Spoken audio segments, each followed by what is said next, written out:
Through a Scottish Prism, the programme that is unapologetically pro-Scottish independence and anti-Westminster rule. Everything we say here is viewed through a Scottish prism. Brought to you by Barhead Boy. Folks, and welcome back to Through a Scottish Prism. I hope you and yours are all well. It's been another interesting week in the Scottish political world, and we've got lots to talk about. And the main thing, of course, is that what we were discussing last week about Mr. Morell and Mrs. Morell hasn't gone away. The unionists don't want to let it go, and it's still murmuring on. So we will be covering that. But there's other things. As you can see, we're delighted here to welcome Douglas Chapman, who's not been on here for a while. Nice to see you back, Douglas. Good to see you. Yeah. Good, and I hope you're well, keeping well. Everything going well with you? Yeah, I'm getting a bit worried that I'm developing a little bit of World Cup fever, but apart from that, I'm in a good place. Oh yeah, well, I'll be up at 3 o'clock in the morning. We're recording this on Saturday, folks, so 3 o'clock Sunday morning, I will be watching the game against Bolivia. We'll do it. But while you're here, as I say, the unionists are sticking the boot in wherever they can, Douglas. And one of the things they're trying to bring up now is and I know it's close to your heart, is the ferry, the Rosyth to Dunkirk ferry, saying, oh, the SNP are going to renege on that. SNP bad, that's their latest. Are you at all concerned that the government would dare renege on this deal?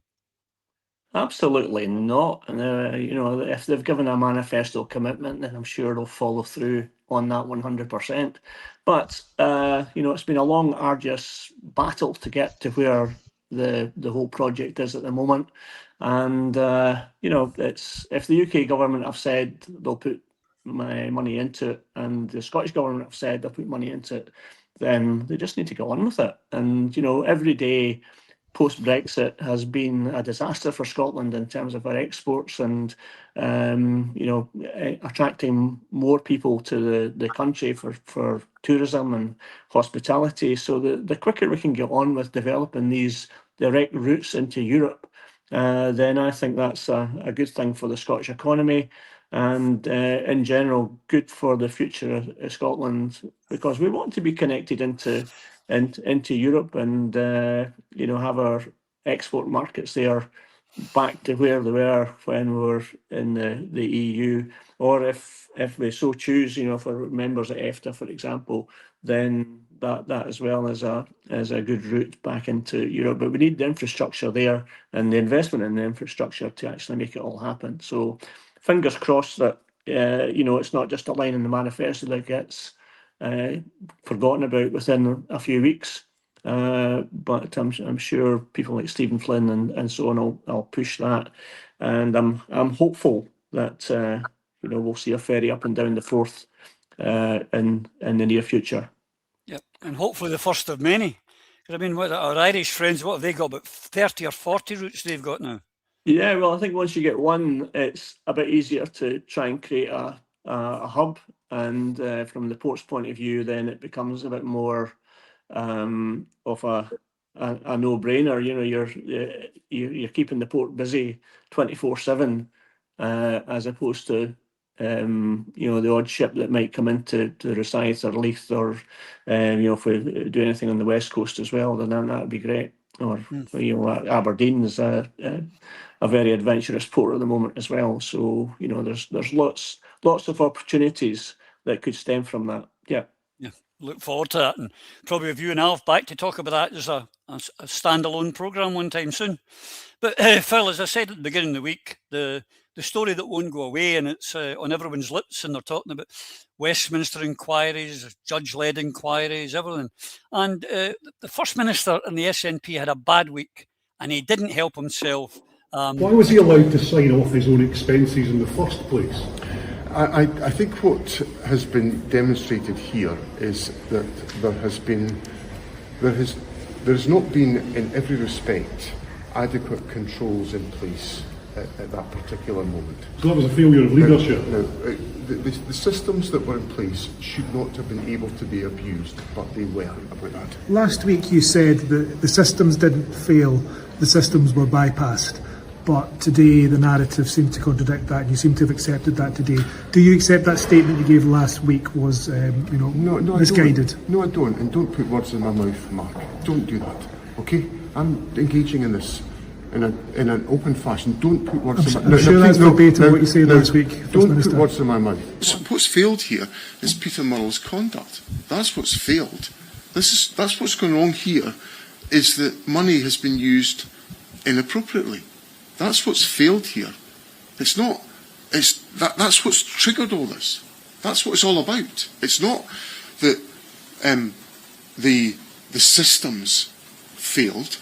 What's failed is that the systems were bypassed, as the police statement makes very clear today. Verbatim what you said last week, Don't Minister. put words in my mouth. What I've just said to Matty is exactly what I said last week. The systems were robust, but they were circumvented by a criminal actor. So please don't put words in my mouth. It's not a fair exchange. You always get caught. They seem to forget about internet, and you can't get away with it anymore, Phil. He said 1 week failure of the system wasn't failure of the systems, then it was failure of the systems. He dodged the question. Was it a failure then of the leadership of the party? Dodged. You can't have it both ways. No, he's been caught. His pants down a wee bit here, because if the system was robust, there would be checks and balances. Saying that the system was abused, bypassed and circumvented, that's what a robust system is set up to avoid. You have the checks and balances. You don't have one person in charge. You do not have an individual, or in this case, a small cabal or a husband and wife team calling the shots. You have a robust, independently audited, watched, managed system, and that's not what he had, so that's wrong. The fact that he said, I'm addressing this in an open fashion, don't put words in my mouth, really? Are you holding your redaction paintbrush behind your back, John Swinney?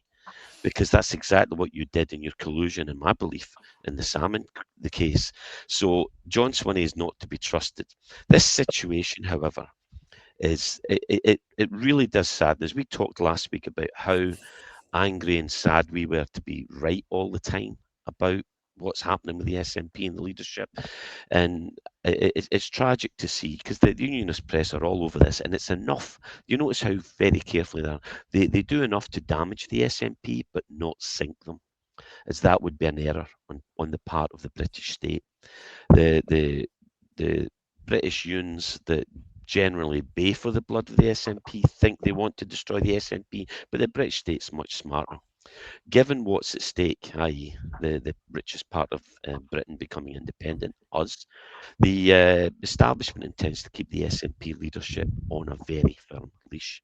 And I even heard Keith Brown and a few others come out and say we need to do things differently. Really? No shit, Sherlock? Where were you when Nicola diverted us from independence to wokeism and fighting Brexit after England voted for it? Your nose has been in the trough for 12 years. You've not done what our good friend here and good man Douglas has done and resigned out of principle. So we cannot trust these people. We cannot trust these leaders. The Scotsman accused the SNP of defrauding members over the ring-fenced referendum fund. John Swinney effectively admitted that the cash had been spent by the party. And the SNP has been accused of defrauding its members after Swinney effectively admitted a ring-fenced 600,000 independence referendum campaign fund had been spent on general party business. I mean, the First Minister was quizzed about the cash after Peter Murrell, the party's former chief executive, and Nicola Sturgeon's estranged husband, pled guilty to embezzling more than 400,000 from the SNP over a longer period, the 12-year period. Something doesn't add up here. And the police investigation that uncovered this crime began in 2021 when complaints were made about the handling of two referendum campaign fundraisers in 2017 and 2019, which raised a combined figure of £667,000. Something is rotten in the state of Denmark. Indeed it is. Now, you were saying last week, Eva, about the loneliest place in any court's the witness box when you've been cross-examined. Now, if John had been cross-examined in the box over those two statements just a week apart, he would be getting done with perjury, would he not? It's very difficult to know where to begin here, because there are so many of them that should be at least in the witness box, if not in the dock. And in the court of public opinion, they've committed self-incrimination on innumerable occasions.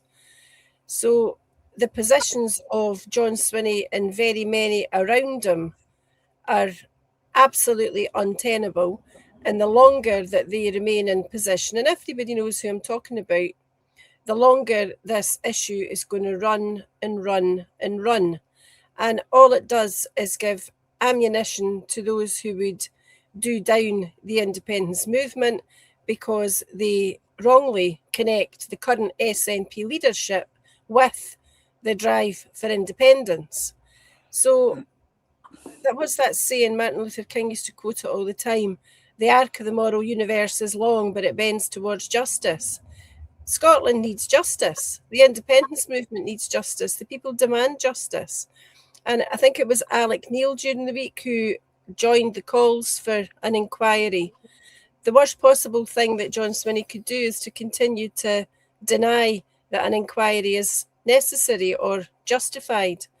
And I really wish that he would stop talking about how it was SNP members who were defrauded, because the ring-fenced referendum fund was not open to members only.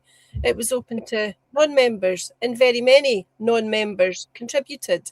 So we've had debates about if money is given for a particular purpose, whether in law it should be spent on that purpose, or if it's not, should it be returned? Well, those are questions that have to be answered. Because, remind me, what year was the ring-fenced referendum fund? Was it 2017, 2019? Yeah. The offences of which Peter Murrell stands convicted, which he admitted, are described as having commenced in 2010, and they span a period of about a dozen years. They started long before the referendum fund was invented. So we have not seen the destination of the referendum fund money. We've seen something different develop. And John Swinney knows that, and he knows we know. So I would like to know who's advising him, who are his legal advisors, and who are his political advisors that think that they can, send him out on a daily basis to be interviewed, and he'll just twist and turn and change his narrative. Does he not think that we can all look at the internet or the paper press or social media and see the YouTube videos and the comments and the tweets that they've all made? I mean, the other day, I can't remember what programme it was on. Was it Question Time or Debate Night or something? And Alan Smith was talking about how the referendum fund money's still there. And just a few hours later, John Swinney said, well, actually, it's not, it's gone. Well, tell us something we didn't know. But where was John Swinney, and what was Keith Brown doing in 2020 when SNP members set up the Good Guys campaign? Where were John Swinney and Keith Brown when members of the NEC elected under the Good Guys campaign resigned? Where were they both when Joanna Cherry resigned from the NEC? Where were they both when Douglas resigned for the reasons that Douglas gave at the time? What were all these people doing? Were they running about like Ryan Atkinson with a pencil up each nostril and a pair of boxers on their heads? Because that's certainly the impression that they're given now every single time that you see them. And also, during the week, did you hear Angela Constance on the radio? Oh, over and over again, she was asked and just trotted out the same tripe.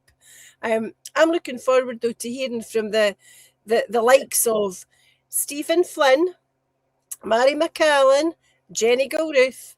Not only what did they know and when, but what are they going to do to sort it out? Who is going to roll back the Axminster and clear out the crap, because it can't remain there. It's not on. It's not tenable. So either the SNP get their act together or they go down. There's no other possible outcome.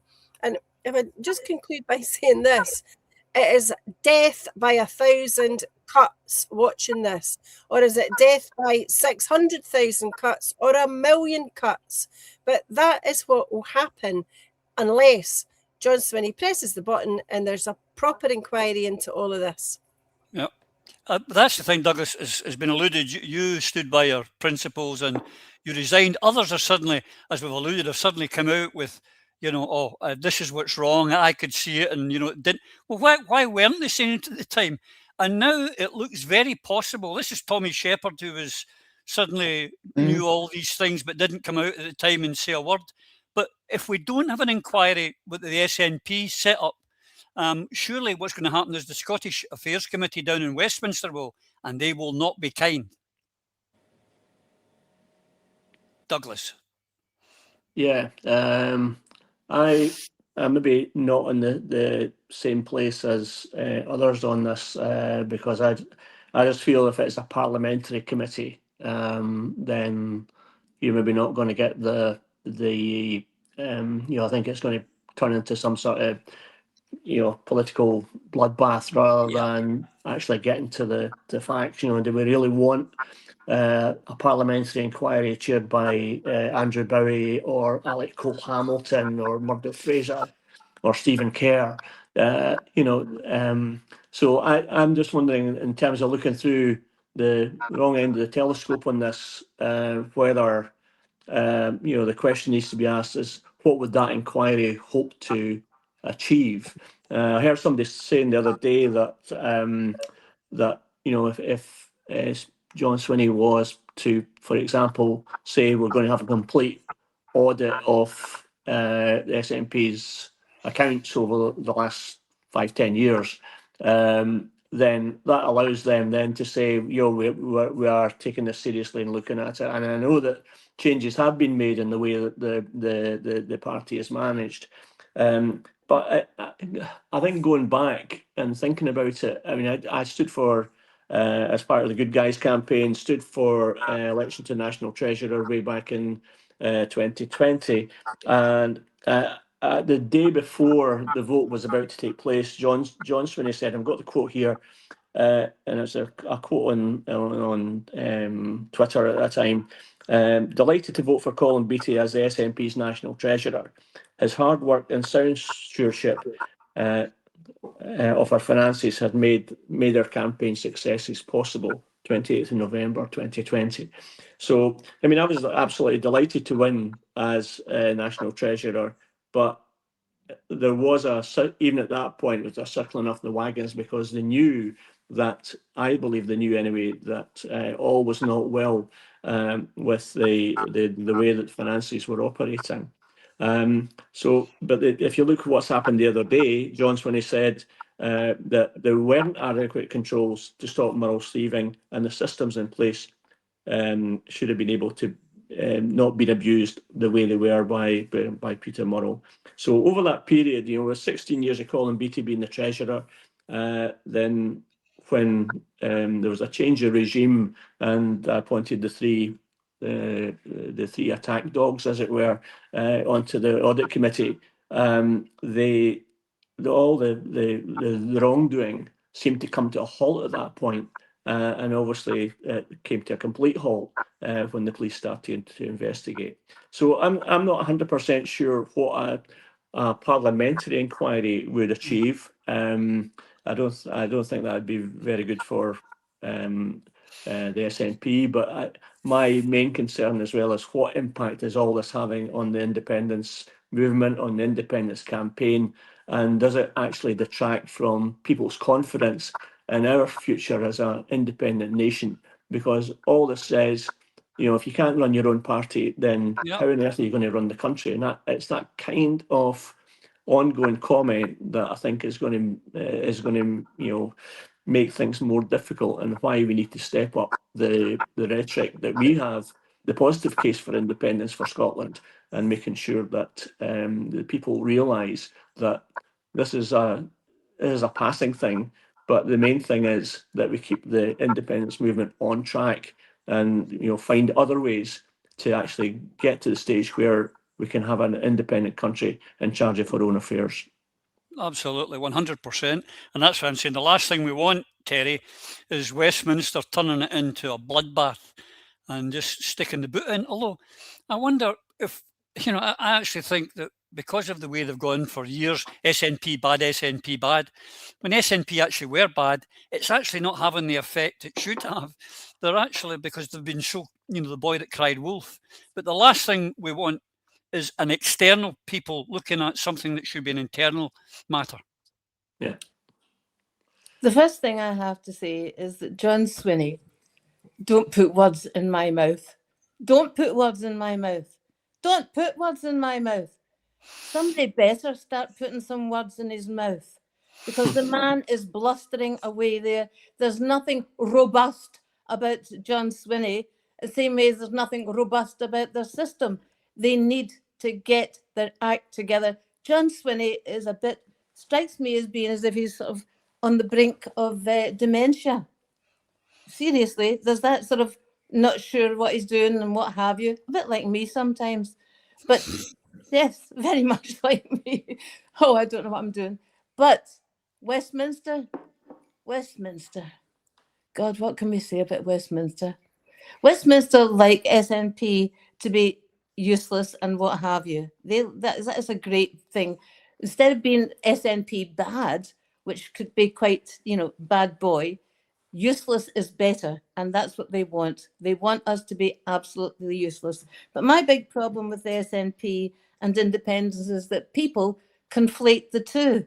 They see SNP as the only way to independence. Dear God, if it's the only way, it's crumbling. The rails, the trains come off the rails. We have to work out how to get it back on the rails, and that's down to the people. Everything's down to the people. As far as an external audit of the books, well, who are they going to get to do this external audit? People from Westminster, English people coming up to check our books. It's bad enough we've got our bloody Scots checking them. We need to get it together, and it needs to be a proper investigation into what's happened. Do you know what? See that 600 and odd pounds I kept being told, oh no, it's safe, it's safe, it's safe.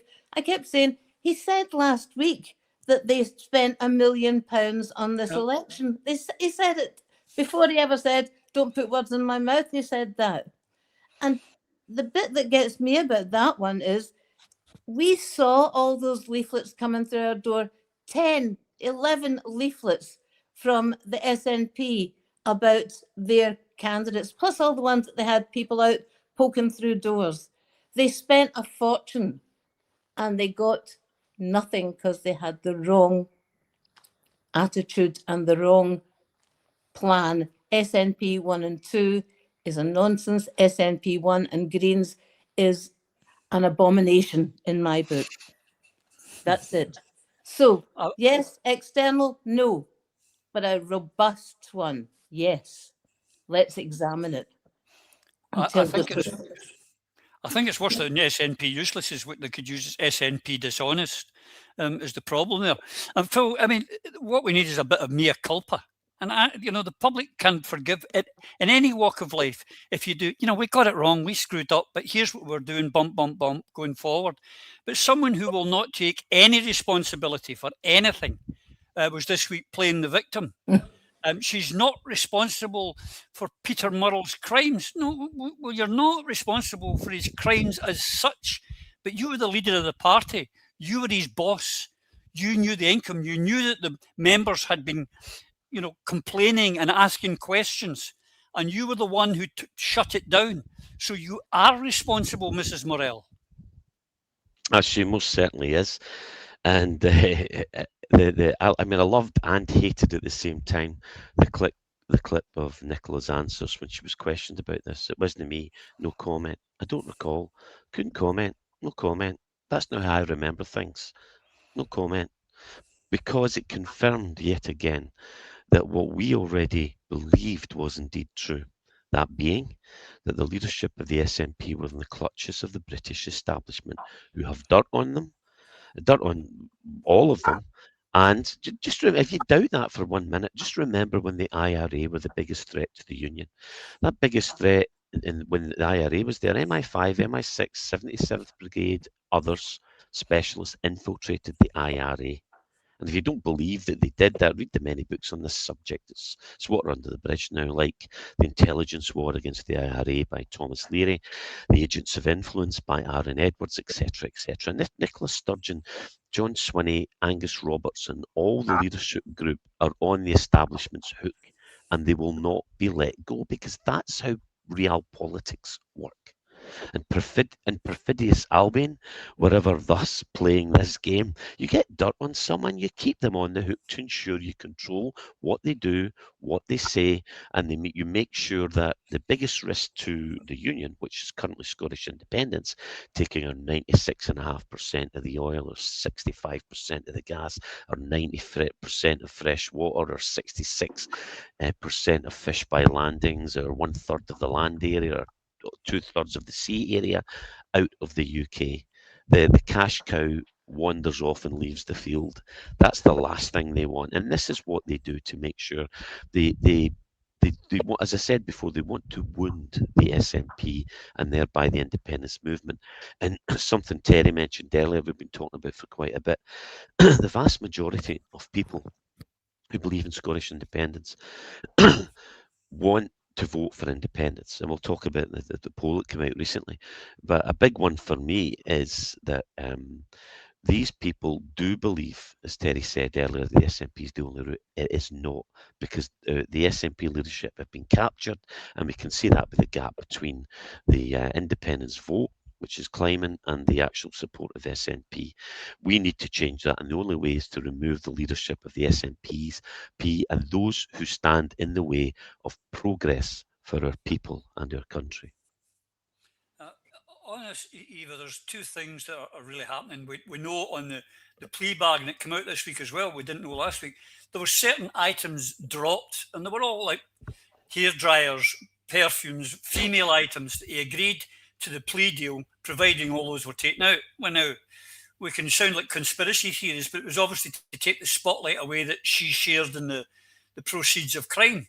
Now, that was one side of it, but then, this also, he's on, Mr. Morell's going to pay it back, they say, but he got legal aid because legal aid, I thought, went to people who couldn't afford, but he's now going off to pay it back. Is this that, look, the money's been paid back, Nicola had nothing to do with it, nothing to see here, move on. Is that the plan? You know what feels so wrong about this to the public at large are the huge numbers of people that are not so well off as Peter Murrell and don't get legal aid. I mean, clearly I see that on a daily basis. And Alex Salmon didn't get legal aid for his trial when he was acquitted on every charge. So there's something not right at the heart of this.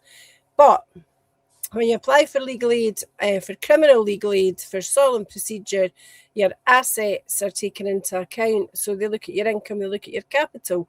And some capital assets are disregarded. For example, the interest that you have in your matrimonial home. But if you're on a criminal charge under solemn high court procedure and you cohabit with your spouse, then your means are aggregated with those of your spouse. So it's best to be separated if you're looking for criminal legal aid, is all I'm saying in that respect. Will money be clawed back from him? I sincerely hope that the Scottish Legal Aid Board are looking at that now, because it is understood that he owns or owned his matrimonial home, obviously jointly with his wife, not his former wife, his actual current wife. They are not divorced. If they have managed to get divorced, and that's not on any of the publicly available registers, I'd like to know why that is. But they own their house jointly between them. There's a prohibition against it being sold, but it's probably worth, what, 400,000 or so.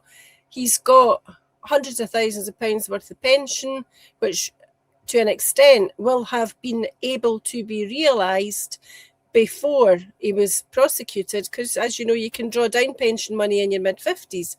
He apparently owns or owned half a house in Portugal. So there's plenty of money swishing about there, or plenty of resources. So hopefully that'll all be looked at. But could I just gently add, Roddy, that I agree completely that we're in danger of taking our eye off the ball and the fight for independence. because we appear to be preoccupied with these events which span quite a period of years.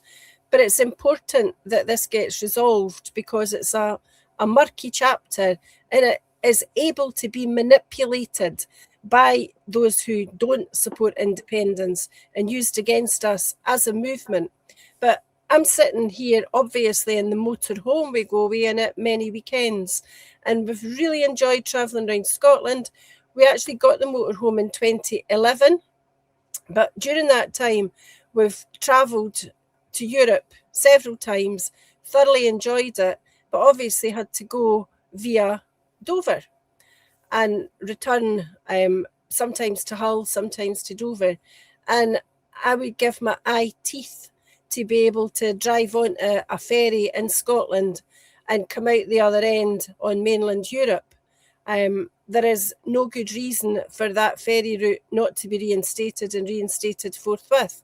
But sitting here on Cumbria, looking out at the water, there's dozens of beautiful yachts have passed by. I don't know if there's a gala or a race day or something on, but we got here by leaving Clackmannanshire, driving through Callander, up through parts of the Trossachs and the back road into Glasgow, and the scenery was so beautiful that what came to mind actually was Johnny Cash singing 40 Shades of Green. Just a pity he didn't write something similar about Scotland. But we passed through some really poor parts of the country as well, run down high streets, broken down homes, rubbish on the streets, weeds on the streets, some kids running about pretty well lawless, some awful looking houses, doors and windows boarded up or, bashed in. And then we passed some other very affluent areas and some gorgeous, fairly new housing association or public housing homes. And we landed here, and I'm looking out at the water thinking, how many people in Scotland get to live this kind of life? Matt and I lived the life of Riley to a great extent because we were able to, because we were educated and because we could get good jobs. And we were able to save, though at times, obviously, like most other folk, we know we've had to scrimp. But there are so many folk in Scotland denied these opportunities, and they work for poor wages, or they have poor housing, poorer than it should be, or they've got high energy bills, which we all suffer from. These are some of the reasons why we've got to get independence and get it soon, so that we can do all the things that our country deserves to do. And basically everybody in Scotland would have the wherewithal, not just to be educated or to work. If they're not able to be educated or they can't work for disability, whatever it is, they would be looked after by a state that makes life more comfortable for them, or as comfortable as it can be. And ideally, there'd be a position achieved in Scotland whereby anybody who would like a wee holiday, whether it's in a motorhome or in a tent or a youth hostel or a wee log cabin, would be able to do that and sit at night at a picnic table with a wee campfire, singing songs, strumming a guitar and telling their grandchildren, see, when I was your age, we used to have Margaret Thatcher. But explain how Westminster had become a thing of the past now that Scotland was living that free and independent life. That's what we're striving for. A wee bit of Roman in the gloaming, but you get exactly what I mean. Absolutely. And as you say, you live the life of Riley. And what's Matt's second name? What do you think? Exactly. Riley. That's why you're living the life of Riley. But you got on that ferry from Rosyth to Dunkirk and come down and see your wee pal here in Barcelona. That's what you got to do. Unlike Douglas, I keep missing him. Every time Douglas arrives in Barcelona, I'm going out the other way. I think you begin to think I'm trying to avoid him. It's not true. But that's the thing. We've talked about it. None of us really wanted to be discussing that, Douglas. He was right. We want to be talking about it. And here's the thing. We haven't had an independence campaign since 2014. That was the last time we were actually campaigning for it. And yet, this week, a poll comes out and it shows that even with no campaign, that we're running at 53% in favour of independence with no campaign. We can imagine if we got our act together, as I say, if the SNP go, mea culpa, here's what we've done wrong, here's what we're putting in place, and we can get going. I've just lost Douglas, just in the middle of my question. Come back, Douglas, all is forgiven. You're camera. I can't hear you. Can Can you hear me okay? Yes, Yeah, we hear carry you. on, Douglas. Yeah, I'll work out how I get my picture back in a second. But you're absolutely right, Roddy, on that point. 53% is an amazing level of support for independence at this stage, given, as you say, there's been no campaign since the referendum in 2014. But the worrying thing there is that 20%, or well, it's 18% gap maybe, between support for the SNP and support for independence, because as Eva knows, as she was a candidate at the last election, and maybe Terry was a candidate as well down in the Borders. But I think the issue there is we could have had a really dynamic team of people into the Scottish Parliament, where nobody would question the validity of the pro-independence lobby that would have been in our Parliament had we been able to use that the disenfranchised, the sort of fed up, the scunnered gap that exists between SNP support and the support that independence is now attracting. So, that last election on May the 7th was a bit of a lost opportunity in terms of actually making the case for independence and, filling our own Parliament with as many pro-independence voices as we possibly could get elected at that time through the D'Hondt system. So, I think there's big opportunities for the future, but we need to get, as I think Eva said, we need to get our act together, because it shouldn't just be people who are quite well off or are educated or whatever who are able to live the life of Riley. Every family should be able to do that in Scotland, but we need to create the circumstances that allow them to do that by focusing on our own national prosperity and making sure that everybody does get the chance. And I think we can only do that with independence. I've started using the phrase this because I often hear Keir Starmer talking about the UK's national interest. I've started using the phrase Scottish national interest, because all the time that Phil and I were down at Westminster, I can't remember one thing that was done in these 9 years where we served in Westminster where something was done in the Scottish national interest. And that is the whole crux of the position that we find ourselves in. If we can start thinking, and the government that sits in Holyrood, they should be saying, when they're talking to ministers and civil servants south of the border, they should be saying, yeah, well, that's all very well, Mr. Transport Minister at Westminster, but that is not in the Scottish national interest. And make sure that they begin to realise what Scotland is contributing to United Kingdom and what we're getting back, because what we're getting back is insufficient if we remain within the United Kingdom. And we all know that the United Kingdom is on a slippery slope. Everything, the way the economy is structured, we will end up becoming poorer and poorer and poorer. And we have the evidence of that. We can see that every single day in the way that our services work locally, in the attitude of people, and also in the prospects for the future. And I've got a couple of young kids who are early to mid-20s, and I really want them to be able to live in an independent Scotland where they can make their own decisions for their families. I think that's the crux of the matter, and how we move things on is going to be vital over the next year. Yep, absolutely agree with you. As someone who's both the kids left Scotland to seek better lives, it's happened for generations with so many Scottish families. I agree. It's something that we've got to try and work towards. Stop. Our biggest exports are people, and our talented people, and it breaks my heart. But here's the other thing, Terry. While all this nonsense we were talking about earlier, the theft of the funds and this, not that, Another thing John could have done was to say, mea culpa. And by the way, here's the important thing.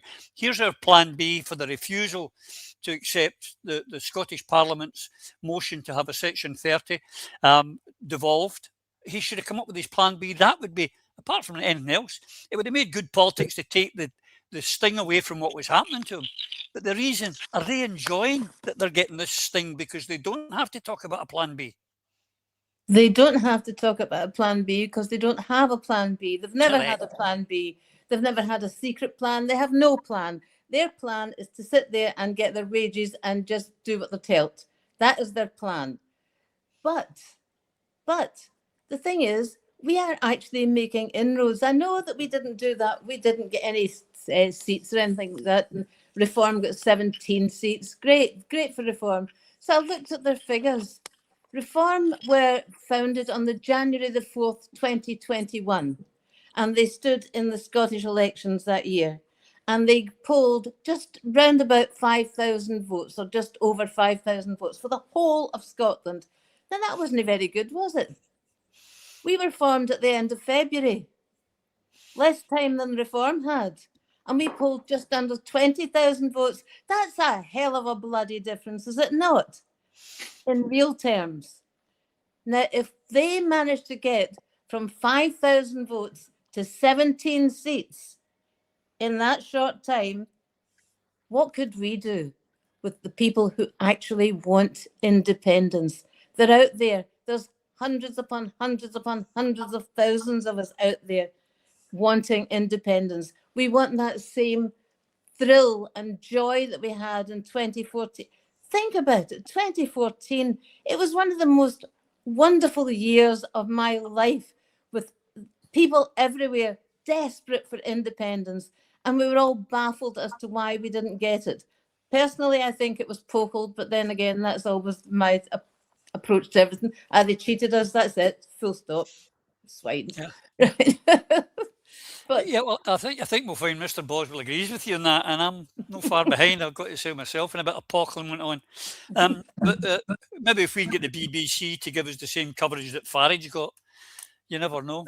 But Phil, that's the thing.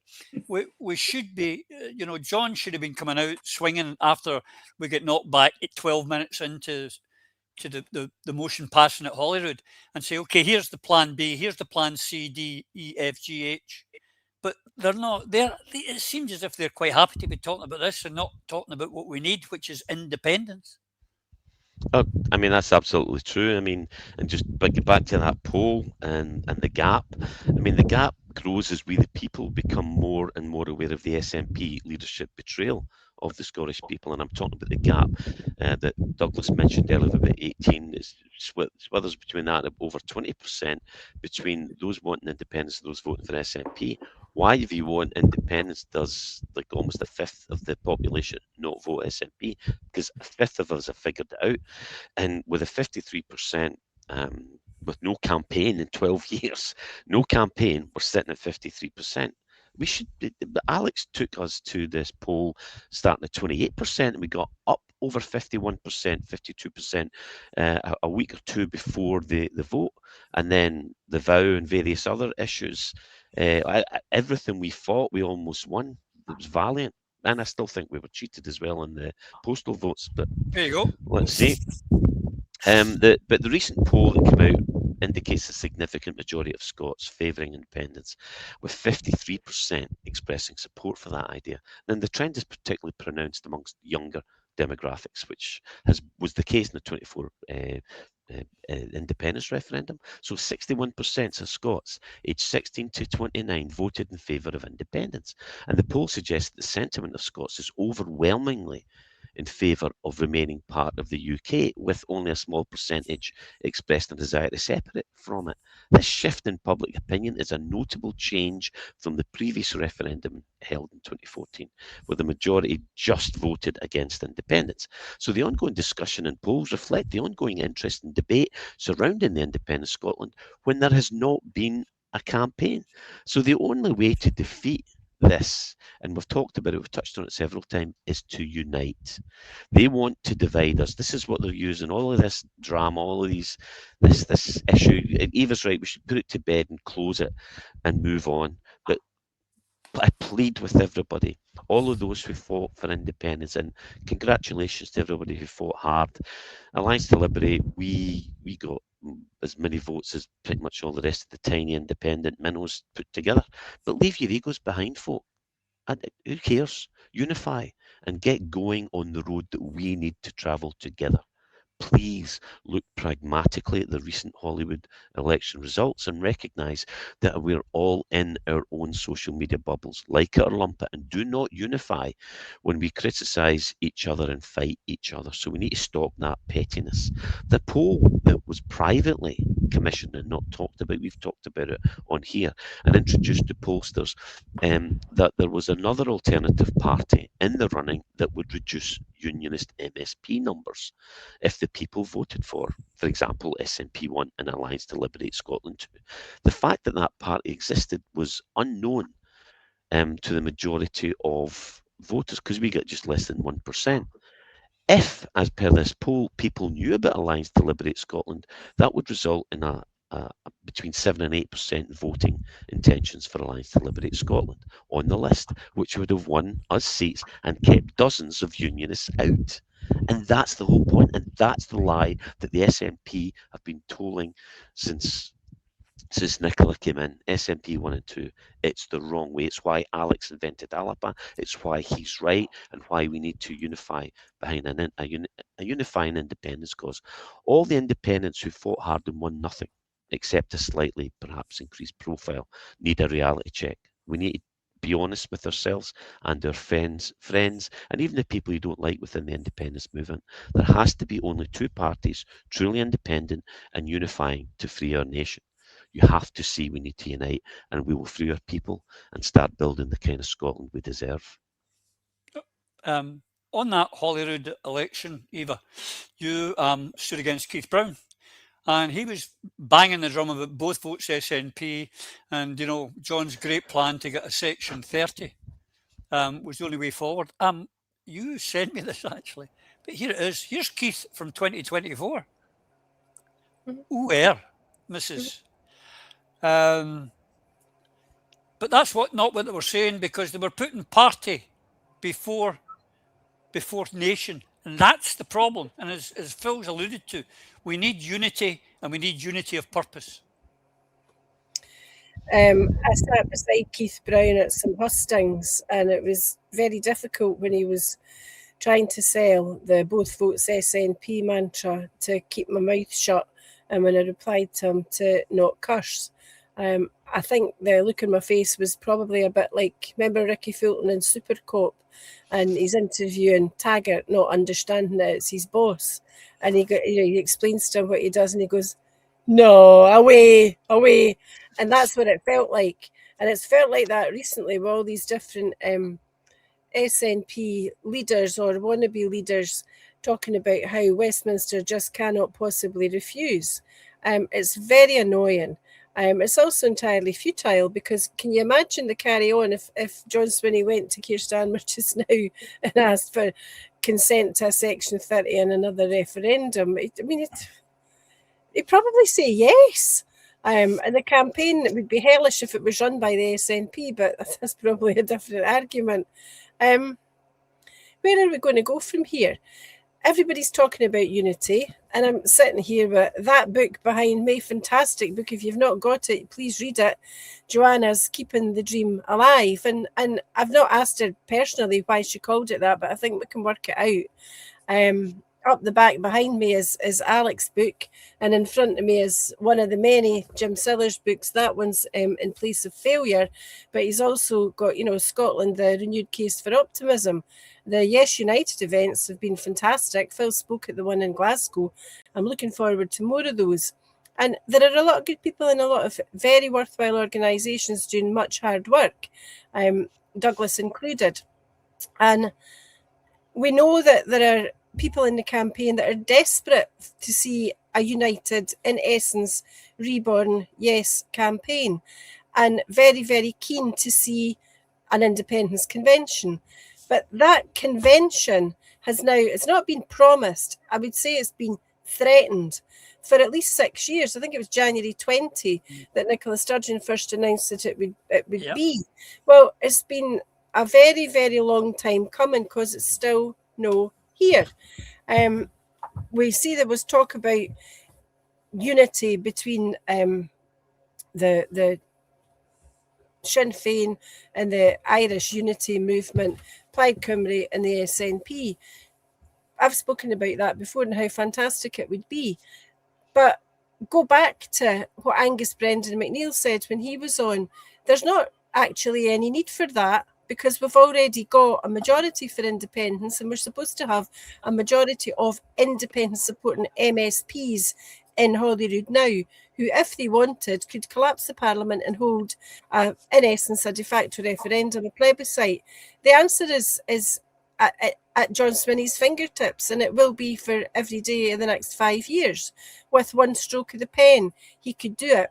But the reason why he won't want to do it is because, unfortunately, what the Alliance to Liberate Scotland predicted before the election has come to pass. We've all said often that that majority, to be credible, should be a majority of the popular vote and a majority of MSPs. And unfortunately, John Swinney is not sitting on a majority of the popular vote at the moment. And that's where collapsing the Parliament has risks about credibility and about democracy. So much has to be done. But as I said, good people are doing it. I'd like particularly to thank Sandra and Ed Hastings for their support of the Alliance to Liberate Scotland, and Ian Muldoon and his sister Valerie for their support and for their support of us here. And I'm naming only a few people, but we know that we're watched by thousands, and we know that we all individually often get messages across all different platforms of people who either are offering to help and campaign or are really keen to see some movement. There is a massive appetite in Scotland for a real independence campaign and for robust, positive leadership, not just outlining the case for independence, because, you know, things have flipped.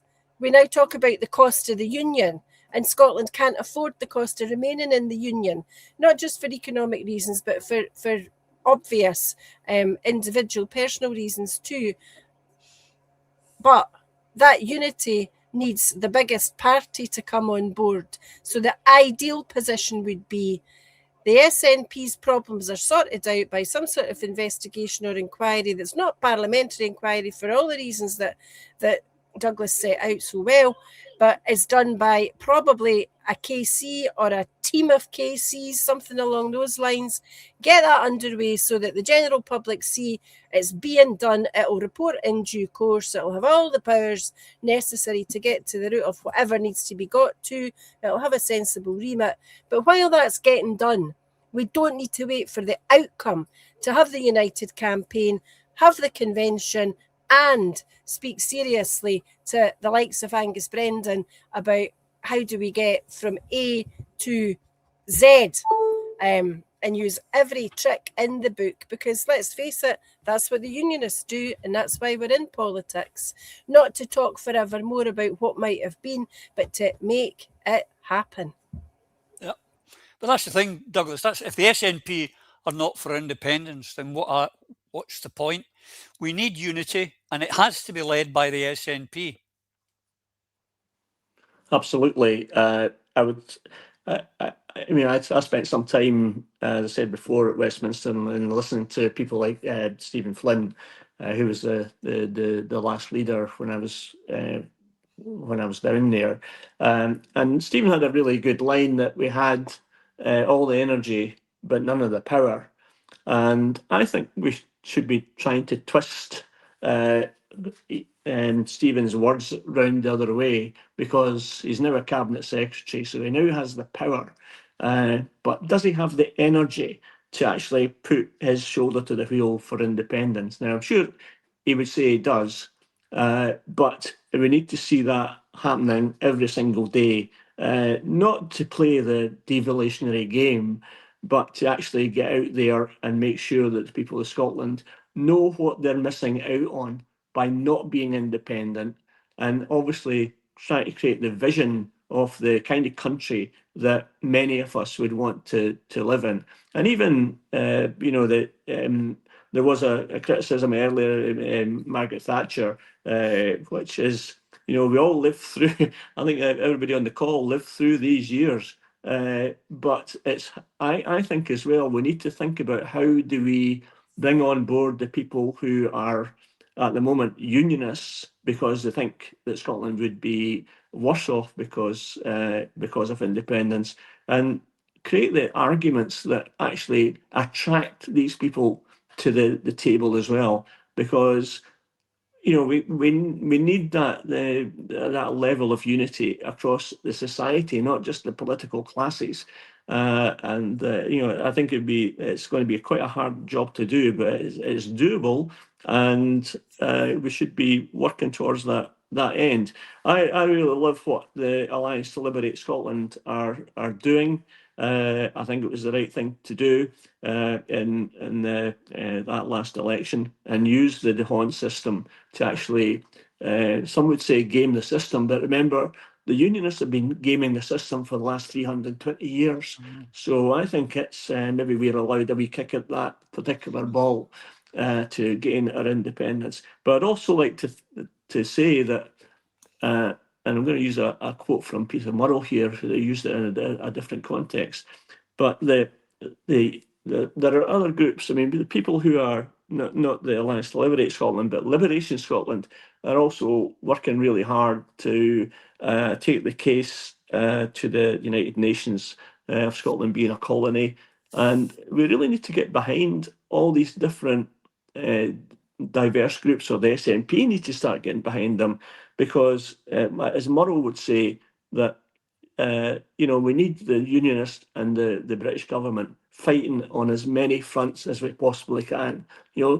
Let's set up a system where they're having to deal with the problems that Scotland is posing to them, as opposed to just sitting back and accepting devolution as it is. So I think there are a number of things there. I firmly believe that the SNP needs to lead that. I'm not sure if John Swinney is the right person to do it, but we'll see what happens at the SNP conference in September or October, what the attitude of the SNP membership is. But if there is someone new, then they need to have a very distinct message that the SNP is the party of independence, and if it is, they need to start delivering to the people, because at the moment, just kicking the can down the road, pushing things along and hoping that people don't notice, it really isn't cutting it for anybody, and we really need to change that whole attitude. So hopefully, I think that the opportunities are there, but it needs also the Alliance to Liberate Scotland to make sure that they become a electoral force, so we can actually make sure that the feet are held to the independence fire day in and day out, and let's try and do that. Absolutely. As to gaming the system, I would just point the viewers out. There is a by-election now in Stephen Flynn's old seat, and the Tories are all over social media and everywhere. The Labour Party, the Liberals and Reform are saying very little. They're keeping a low profile because they figure the Tories are the best ones to beat the bad SNP. You'll also note that Alliance to Liberate Scotland are not standing a candidate. Mr. Swinney, we're doing what it says in the tin. We are trying to unite the movement. And that's exactly what we've got to do, Terry. We keep saying it. We've been saying it for years on here. Unity and independence getting mentioned every day. No matter what they're talking about, they should be saying, this is the... But if we were independent, this is what would happen. Every day we've got to hammer the independence message out there. Unity. Unity. I don't know how many years I've been crying for unity. I have posters that I made 5-6 years ago that say United for Independence. I ploughed them out week after week after week after week. And when I joined ALBA, I carried on with that unity thing. And at one point, when the Alliance came along, I was really attracted to Alliance. I love Eva, and I thought, oh, I'd like to be in there. But I had this thing about loyalty to Alba and all that. And at the conference last year, before our final collapse, right? At the conference last year, I tried to put up a motion about uniting with all the alliance and with all the other parties that were about independence, because I knew that failed dramatically with the SNP. They turned Alba down overnight. So I went up with my thing, and it was given back to me by the chairperson, who said I had missed the time to put it up. And I thought, no, you've missed the bloody time to put it up, Hen. That's what's happened here, because we're not shouting for independence. We talk a good deal. We talk a great story about keeping the dream alive, but we're doing sweet FA to keep it alive, as far as I could see.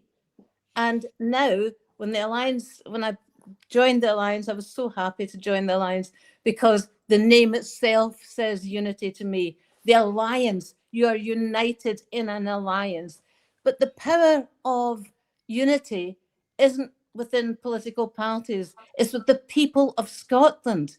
We need the people of Scotland to show their unity for independence. And the only way we can do that is to continue pushing that that's what we're about. And that's what the people that we unite with are about. We don't have to be joined to Swinney at the hip. For God's sake, the idea of it nauseates me.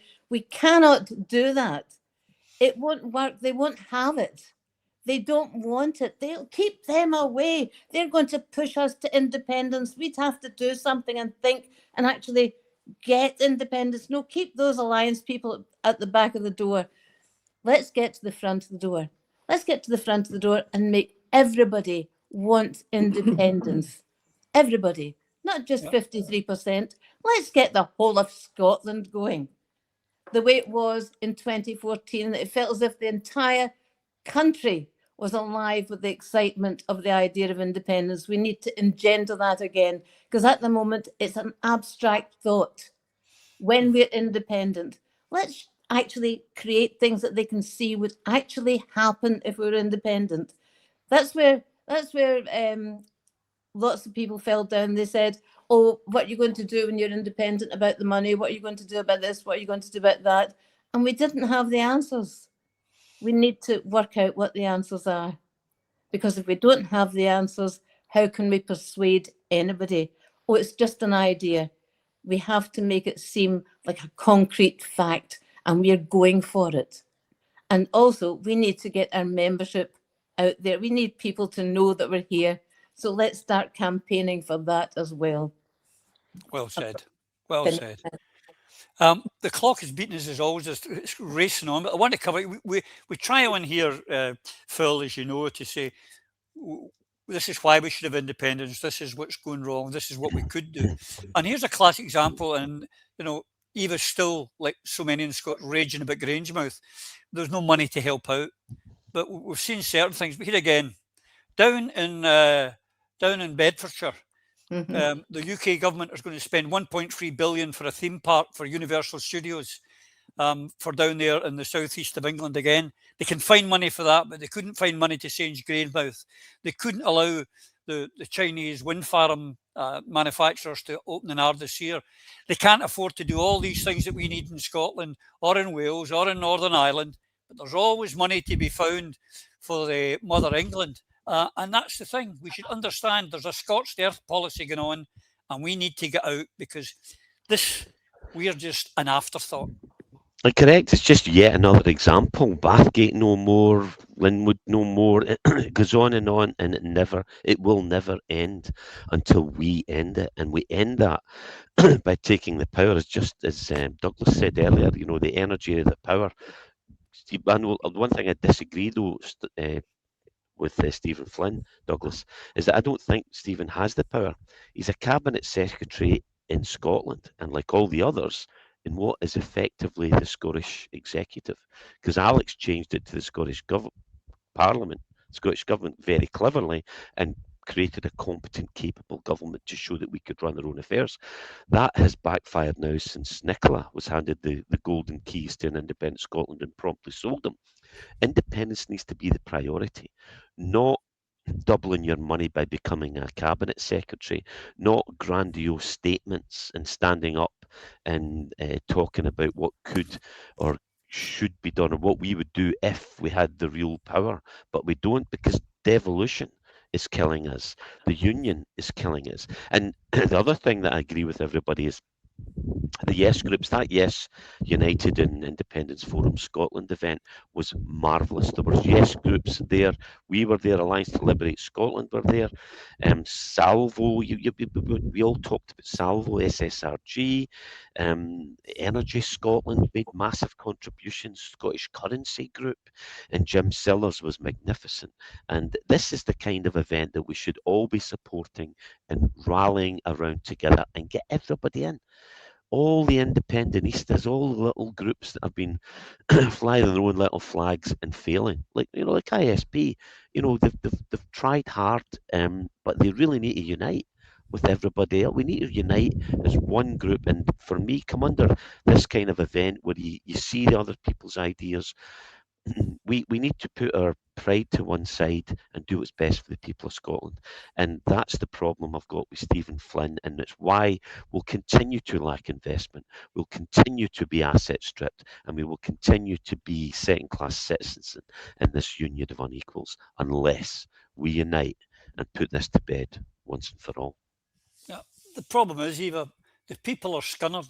That's how I can put it. I mean, the victors in the Holyrood election actually was the apathy party when it comes to independence, because we know that something like 700,000 independence voters just stayed at home. How do we change that? Well, we're not going to change it, unfortunately. We're having a set of circumstances where two MPs think that it's perfectly okay to resign from Westminster to cause by-elections because they got elected to Holyrood. I mean, I think those by-elections are going to cost, can't remember, is it $250,000 each or $250,000 between the two of them, but it's a huge amount of money. We've also got council by-elections because some councillors have been elected as MSPs and they're standing down for their council positions. So I don't know how much those cost, but I caused a council by-election myself, so no doubt somebody will remind me of that. But there's something wrong where Scottish nationalists think that they can walk out of Westminster and into Holyrood and there they go, they get cabinet secretary positions on the nod. There's something no right about that, no matter how capable you think some folk may or may not be. But the fact that they left Westminster to get into Holyrood tells you a few things. The date of the Holyrood election was no surprise. So these guys knew when they stood for Westminster in 2024 that they were going to have a chance to stand in Holyrood in 2026. Why did they bother standing in 2024? They could have stepped aside then and let other folk get into Westminster. Whether or not the SNP should participate in Westminster is another argument. You can see the pros and cons. But in terms of where does Scotland go from here, how do you create unity? You're only going to create unity if you deal with people who are content always, invariably, without exception, to put country before party, who are not talking about egos, who are not looking at being gravy trainers, who are not running up massive expenses on the public purse for things that they wouldn't dream of buying if they had to pay for them out of their own taxed income. So by all means, have fully functioning, properly managed offices with staff who help their representatives to do the job to the best of their ability. But there's other stuff that needs reviewed in that regard. I'm not arguing about the level of wages that are paid to MSPs, because what's the point? Nobody's listening anyway. If you cut the wages, though, maybe there would be fewer of them that would want to stand for election. But again, that's a story for another day. But in terms of getting the movement up and running, it is about the positive case for independence. And yes, we do have to counter some of the arguments that, as Terry mentioned, but most of all, the people of Scotland need to learn to walk tall 365 or 6 days of the year, not just when the Scotland football team or Scotland men's football team is walking out onto the pitch for the World Cup.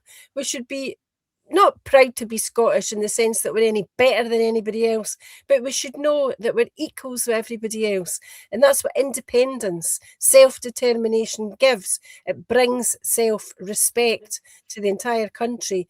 That's the lesson that needs drummed into folk. We wouldn't be second-class citizens anymore, screaming at the telly because somewhere else is closed and the money's gone south, or, you know, wherever the hell it goes, HS2, whatever. We wouldn't be looking at news reports about 1,500 jobs were going to come to Ardèche this year, but there were Chinese spies. So they're just going to be in the Midlands, England instead, because that's what happens. So self-respect and the power of imagination and the determination and the spirit of Winnie, Margot, you know, Jim, Alec, Phil, Douglas, to drum it into folk on a daily basis. This is how the world will change when we are independent. Make it happen. Here. As the clock's beating us, Douglas, and you're our special guest today, I'd like to leave you the last word with you. What do you see and hope to see in the coming months for the independence cause? Well, I think if we start off with the basic premise that career doesn't come before party and party doesn't come before country, I think that's a good way to move on. But I think there's two ways that I'd like to see us develop and the message that goes to the people of Scotland. And the first would be the positive messaging that we need to think about. Scotland has amazing amount of resources. We've got great folk who live here, skilled, talented, so on. I mean, I'm just not long back from Trondheim in Norway. Dunfermline, which is my hometown, is twinned with Trondheim rather, and the things that they're doing there are just phenomenal in terms of growing their economy, making sure that people are well catered for, and okay, they pay tax as well, and maybe at a higher rate than we do here. But my goodness me, they've got the kind of society that I would love to be part of. And when it comes to preparing young people for the life that's ahead of them, then they really are. They're streets ahead of where we are as a nation. So there's a lot of positive messaging that we can get out there about the country, and as Eva has just said, how do we make our fellow countrymen as proud as we are of the nation that we live in? But there's also the negative messaging that I think we should be really pressing home to make people really angry about the fact that here we are stuck in a union, doesn't serve the people well, doesn't serve our young people well. And we talked earlier as well about the inquiries or investigations we should do. How about one into HS2? How about one into astute class submarines that are over budget and constantly late and cost the taxpayer billions of pounds? Why can't we have a proper investigation into the UK Ministry of Defence that thinks it can pollute a Scottish sea loch with radioactive material and be able to do so with complete impunity? And why don't we have an inquiry to give full disclosure of how Scottish businesses and Scottish consumers are the highest energy, or carry the highest energy costs, while we generate more energy than we actually need as a nation? These are all the things that we should be using as levers to get people really worked up and angry about the state of the union, and making sure that they have a vision that we can carry forward, not just for our generation but for future generations as well, and make Scotland the kind of country that we can all be proud of and where we can all grow and be prosperous in. Well said, Douglas. And far be it from me to say to the First Minister, but let me just say this to the First Minister. Your job, John, is not to manage devolution for Mother England. Your job's to get us independence. Nothing else, nothing less. Get it done. Ladies and gentlemen, till we see you again, may you and yours please take care.